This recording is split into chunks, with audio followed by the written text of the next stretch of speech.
il faut comprendre que le mariage est un projet. C'est ça. Donc le mariage est un projet. Alors, si tu ne comprends pas que c'est un projet, tu ne vas pas prendre ça au sérieux. C'est ça le problème. Alors, je ne sais pas si, à propos de le projet, c'est quelqu'un qui a un projet. Quand on parle de projet, le projet, c'est quoi? Le projet, c'est-à-dire que c'est comme un architecte. Un architecte qui a donné un projet d'un bâtiment qui va se construire. Et l'ingénieur, quand il vient, il va suivre ce que l'architecte a déjà fini. Alors, quand tu ne comprends pas que c'est un projet, tu ne feras pas comme l'architecte a fait. Donc, c'est-à-dire que tu vas faire exactement comme il a prévu. Donc, si Dieu a préparé le mariage, c'est que tu dois chercher à savoir qu'est-ce que Dieu pense du mariage. Voilà. Donc, si je parle des choix de conjoint, les gens aiment qu'on laisse le choix à Dieu pour faire autre chose, mais on ne laisse pas le choix à Dieu pour faire concernant le mariage. Je ne sais pas si vous avez vu que quand on parle du mariage, ça on dit non, ça, c'est moi qui décide. Mais quand c'est autre chose, oui, je peux décider. Donc, alors, ce qui est important ici, c'est de comprendre qu'est-ce qu'il faut faire pour le mariage. Est-ce qu'il faut prier pour le mariage? Moi, j'ai entendu des gens qui disent qu'on ne prie pas pour le mariage. Oui, il y a des gens qui disent qu'on ne prie pas pour le mariage. Doctrine étrange. Oui, voilà. Donc, on va se baser sur Jérémie 29, 11, qui dit que le mariage est un projet.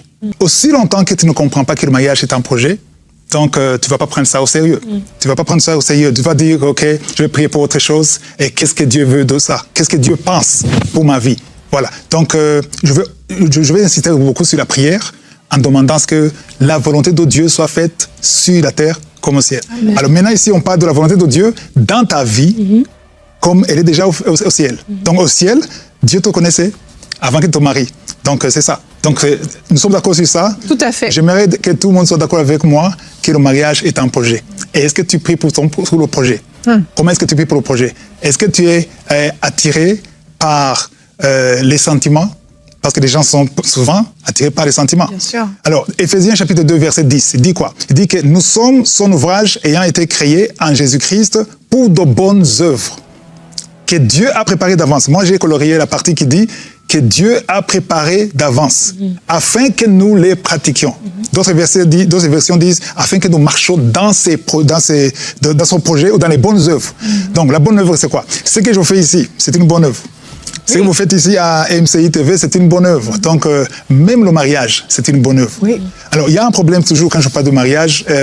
Quand j'enseigne sur le mariage, il y a des gens qui nous appellent, qui disent, bon, moi, je suis déjà marié. Ce que vous dites, c'est vrai. Je n'ai pas prié parce que je n'étais pas sauvé. Je n'ai pas prié avant de me marier. Alors, qu'est-ce que je fais? Les gens disent, qu'est-ce que je fais alors?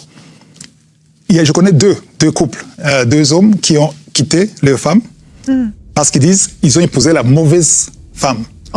Ils ont quitté leur femme alors qu'ils ont des enfants, ils étaient officiellement mariés. Ils disent, je cherche maintenant, je prie pour avoir la femme qu'il me faut. Alors maintenant, en passant, j'aimerais préciser que si tu t'es trompé, entre guillemets, si tu as épousé la femme ou le mari que tu n'as pas demandé à Dieu, parce que tu ne connais pas Dieu, même si tu connaissais Dieu, tu as fait une erreur. Mais si vous êtes officiellement marié, légalement marié, c'est ton mari, c'est ta femme, il y a alliance. Et ils me disent, alors, et si je ne supporte pas, et si c'est compliqué, alors, ça dit qu'on doit avoir la foi que Dieu peut restaurer. Amen. Les choses qui sont abîmées, qui sont détruites, Dieu peut restaurer. Donc, ceux qui vous disent, abandonnez cette femme, elle n'est pas de Dieu, ça ne vient pas de Dieu. C'est ta femme, que tu aies fait une erreur ou pas. Là, je dois insister sur ça. Amen. Alors, je reviens sur le projet, alors. Le projet, c'est quoi? Le projet, c'est quelque chose qui n'est pas encore fait. Donc ici, je m'adresse à la majorité. Donc j'ai entendu 50%. Oui, 55%. 55% de célibataires. Alors là, vous avez le projet, à moins que vous ne voulez pas vous marier. Entre-temps, se marier, c'est pas en ordre. C'est pas, tu dois pas te marier. Si tu veux pas te marier, c'est pas mauvais. Mais si tu veux te marier, c'est un projet. Donc le projet, il faut prier pour le projet. Quand tu pries pour le projet, il faut savoir comment prier. Maintenant, c'est la question. Comment prier? Voilà. Quelqu'un m'a écrit un jour, quand je parlais du mariage, il m'a dit, mais dans la Bible, on ne dit pas comment prier. Est-ce qu'on doit prier pour le mariage? Alors moi, je me demande, pourquoi tu pries pour autre chose? Tu pries pour le visa, tu pries pour voyager, tu pries pour le ministère, tu pries pour l'enfant, pour tout, sauf le mariage. Pourquoi les gens ne veulent pas prier pour le mariage? Est-ce que vous savez pourquoi ils ne veulent pas prier? Parce qu'ils veulent suivre les émotions, les sentiments. Alors, j'aimerais vous dire qu'il ne faut pas se marier par sentiment, par émotion. Parce que les émotions, c'est chaud. Les couples mariés savent ça. Au début, c'est chaud. Après, il y a les hauts et les bas, les hauts et les bas, et les hauts et les bas. Mais en certain moment, les hauts et les bas sont plus nombreux que les hauts. Alors, quand les bas sont nombreux plus hauts, finalement, ça reste les bas. Là, c'est terrible. Ah oui, si tu t'es marié juste pour les émotions, ça va pas suffire. Le mariage, c'est un appel, et c'est un engagement, et c'est un projet. Il y a un ami qui dit que c'est un ministère. C'est quelque chose qu'il faut prendre au sérieux. Oui. Comme le mariage, tu t'engages, il n'y a pas la vitesse de marche arrière, normalement, ne doit pas fonctionner. Donc, tu avances. Alors, c'est un engagement, je dirais, sacré. Qu'on ne devait pas prendre à la légère. Donc, si on dit que ça vient de Dieu, il faut comprendre qu'il faut prier pour ça. Pourquoi est-ce que le diable, donc dans cet enseignement où je parle des mariages qui ne tiennent pas, c'est parce qu'on voit que le diable ne veut pas la réussite du mariage. Donc, il détruit le mariage par tous les moyens. On en parlera demain, d'ailleurs. Oui, c'est ça. Alors, si on ne prie pas pour le mariage, ça sera détruit. On me demande toujours, montre-moi un exemple dans la Bible où quelqu'un a prié pour avoir une femme. Et que beaucoup de gens disent ça. Non, ce que vous dites, c'est pas vrai. Donc, l'essentiel, c'est qu'elle soit sauvée et soit dans le Seigneur. C'est ce qu'on dit toujours. L'essentiel, c'est qu'elle soit dans le Seigneur. Ça aussi, on va en parler. Mais ce qui est important, c'est que si tu pries pour toute chose, tu devais prier aussi pour le mariage. Parce que quand tu pries, tu demandes à ce que la volonté de Dieu soit faite, comme elle est au ciel. Donc, avant que tu sois né, avant que Evelyne soit née, Dieu connaissait la femme de Michael. Oui, tout à fait. Avant ta naissance. Donc, quand vous priez pour que Dieu réalise exactement ce qu'il a préparé avant. Alors, l'exemple que je peux vous montrer, c'est Abraham, qui voulait une femme pour son fils. Donc, il avait son fils Isaac, il voulait que son fils ait une femme. Mais aujourd'hui, il n'y a pas le père qui cherche le fils, mais moi je me dis que c'était bien à l'époque. Si les parents sont bien intentionnés, ça marche. Donc, sinon, c'était bien à l'époque parce qu'Isaac n'avait pas à s'inquiéter. Mais ce n'est pas le cas aujourd'hui. Mais quand même, Abraham craignait Dieu. Alors, qu'est-ce qu'il a fait? Il était entouré des Cananéens et ne voyait que des filles cananéennes. Alors, les filles cananéennes priaient d'autres dieux. Ils avaient des idoles. Donc, ne priez pas le vrai Dieu que nous connaissons, l'éternel. Alors, si vous lisez, donc, c'est dans la partie du 1er au 6e verset. Au verset 3, il dit, il a envoyé son serviteur, il a dit de ne pas prendre, il a dit à son serviteur de ne pas prendre pour mon fils, une femme parmi les femmes cananéennes au milieu desquelles j'habite. Donc, il ne voulait pas les cananéennes. Alors, que veut dire les cananéennes aujourd'hui? Les Cananéennes, ce sont les filles qui n'ont pas la même foi que toi. Elle peut être païenne, athée, elle prie un autre Dieu, ou bien elle a des idoles. Donc, quand tu veux épouser une femme, une fille qui n'a pas la même foi que toi, tu es sauvé, tu es un enfant de Dieu, tu pries en esprit et en vérité, tu adores en esprit et en vérité, tu ne dois pas chercher parmi les Cananéennes. Les Cananéennes, c'est une fille, parce que quand tu épouses une fille qui ne prie pas ton Dieu, qui ne croient pas aux valeurs bibliques, ça sera catastrophique dans la vie. Donc, même les enfants, comment est-ce que les enfants vont grandir? C'est pour ça même que je conseille aux couples d'être dans la même église. C'est important. Pour la vie familiale, pour la fraternité, pour les enfants, parce que je connais des couples où les enfants ne savent pas où aller prier. Parfois, je vais chez maman. Dans une église, voilà, les enfants vont chez la maman, les autres vont là-bas, et les deux églises, il y a des points où ils ne s'entendaient pas. Et là ça devient compliqué. Alors, il a insisté pour il faut trouver la fille pas parmi les Cananéennes, mais il allait chercher dans les filles de chez eux, donc qui prient le même Dieu. Alors maintenant, je vais insister sur la prière. On va voir la prière, parce que le serviteur de Dieu, le serviteur d'Abraham, il a vu les filles, il y avait beaucoup de filles. Donc, tu vas parler d'Adam et Ève, mais Ève, il n'y avait pas d'Ève, mais il y avait une seule fille. C'est plus facile, hein? Oui, s'il y avait une seule Ève, alors... pas te tromper, hein?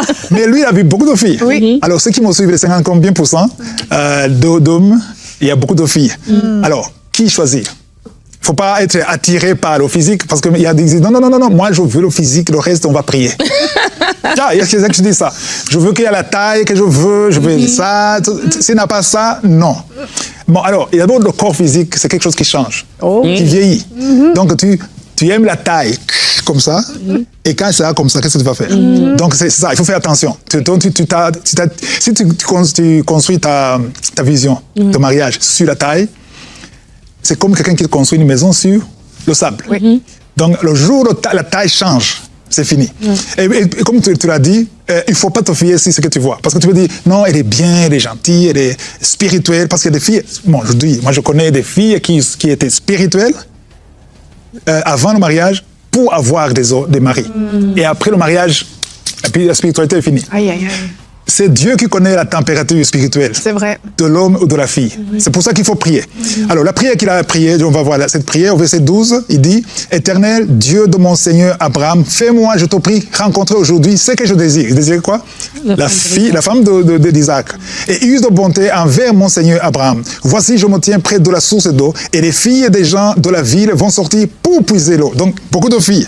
« Que la fille à laquelle je dirai, penche ta cruche, je te prie, pour que je boive, et qui répondra, bois, je te donnerai aussi à boire à tes chameaux, soit celle que tu as destinée à ton serviteur Isaac. Et par là, je connaîtrai que tu uses de bonté envers mon Seigneur. Donc, ce qu'il a demandé, c'est exactement ce qu'il a eu. C'est Rebecca qui est venue. C'est comme s'il avait entendu la prière. La parole de Dieu dit qu'avant même qu'il finisse la prière, elle est venue. Alors, ça montre quoi? Ça montre qu'il faut d'abord prier.